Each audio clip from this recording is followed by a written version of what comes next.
I hosted the MTV Awards as Borat. Yeah. And I pretended that their Prime Minister, Premier Nazarbayev, came on. And I got on my knees and I kissed his crotch. Yeah. They got so angry that their Prime Minister, Premier Nazarbayev, actually flew to Washington to complain to the American president.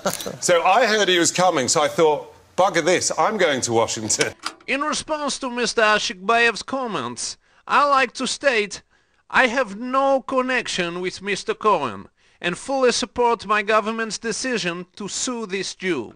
I found out the half-an-hour window where he was going to be outside the Kazakh embassy and in the White House, and at that point I decided to throw a press conference outside the Kazakh embassy, pretending to be the real Kazakhstan. You know, I want to say this is Sacha Cohen, this Jew comedian is not a real Kazakh, he is controlling the media.